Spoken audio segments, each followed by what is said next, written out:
लाखो मराठ्यांसाठी ज्यांचा शब्द अंतिम आहे ते मनोजदादा जरांगे पाटील मुंबईत पोहोचले आणि सर्वांना पोलिसांनी सांगितलेले नियम पाळा असं आवाहन करू लागले।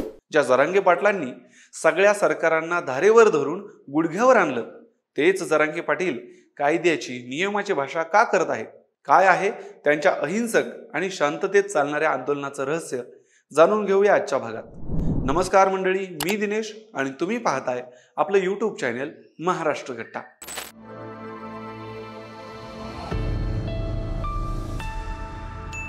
जरांगे पाटील याआधी मुंबईला आले तेव्हा वाशीतूनच परत गेले।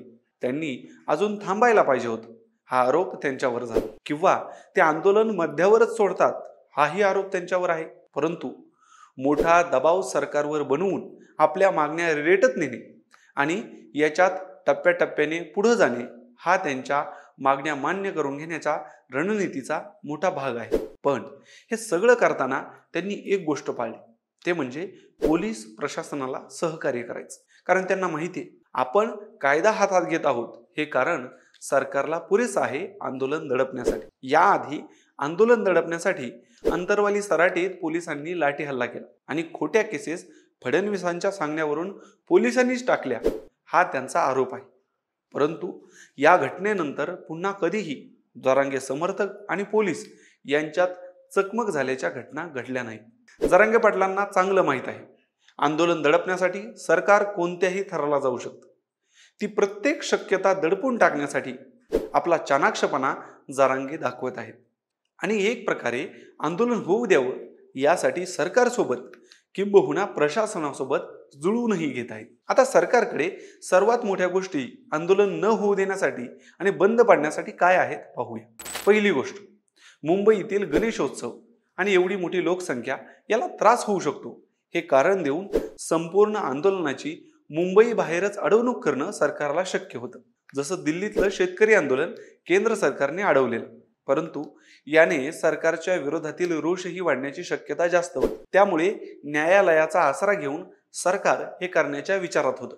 यालाच छेद देण्यासाठी आम्ही पोलिसांच्या ज्या अटी आहेत त्याचं पालन करू असं लेखी आश्वासन जरांगेंनी पोलिसांना दिलं। त्यामुळे त्यांचा मुंबईत येण्याचा मार्ग मोकळा झाला। आता ह्या अटी काय आहेत? सर्वात मोठी अट म्हणजे फक्त 5,000 लोकांना परवानगी। आता हे कुणालाच पटणार नाही, पण जरांगेंनी इथेही जुळवून घेतली। त्यांचा तर्क आहे की 5,000 लोकांनी आंदोलनस्थळी थांबा, बाकीच्यांनी लांब जावं। त्यांच्या भाषेत याला गनिमी कावाही म्हटलं जातं। दुसरी अट, फक्त 5 गाड्या। हेही शक्य नव्हतं, परंतु जरांगे पाटील उपोषणाला बसले आणि त्यांनी पहिलं आवाहन केलं, गाड्या पोलीस सांगतील त्या ठिकाणी लावून ये। मग आता प्रश्न पडतो, जरांगे पाटील जे देवेंद्र फडणवीसांवर टीका करायला कधीच मागं पुढं पाहत नाहीत ते आता सरकार पुढे झुकतायत का? तर नाही।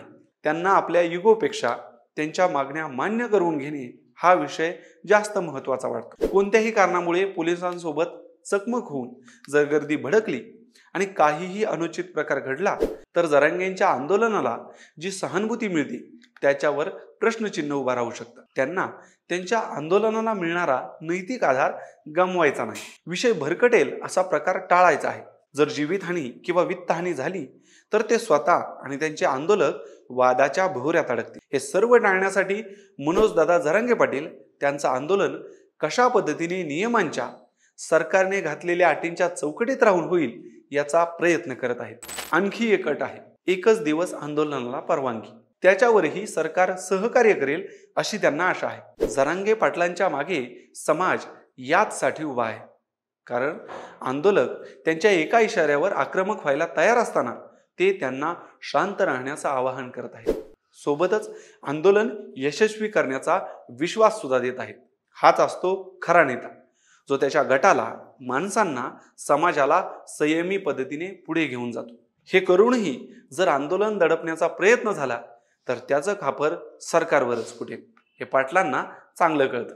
एकंदरीत नियमांच्या चौकटीत राहून जरांगे पाटील सरकारचे सर्व पर्याय बंद करून त्यांच्यावर मागण्या मान्य करण्यासाठीचा दबाव वाढवत चालले आहे। मंडळी, तुम्हाला काय वाटतं? मराठा समाजाच्या आरक्षणासाठी मुंबईतल्या जरांगे पाटलांच्या आंदोलनाला संपूर्ण यश मिळेल का, की ओबीसीतून आरक्षणाला सरकारचा विरोध असेल? तुमचं मत कमेंट करून नक्की सांगा। आणि अशाच राजकीय आणि सामाजिक विश्लेषणासाठी महाराष्ट्र कट्टा या आपल्या यूट्यूब चॅनेलला सबस्क्राईब करायला विसरू नका. धन्यवाद.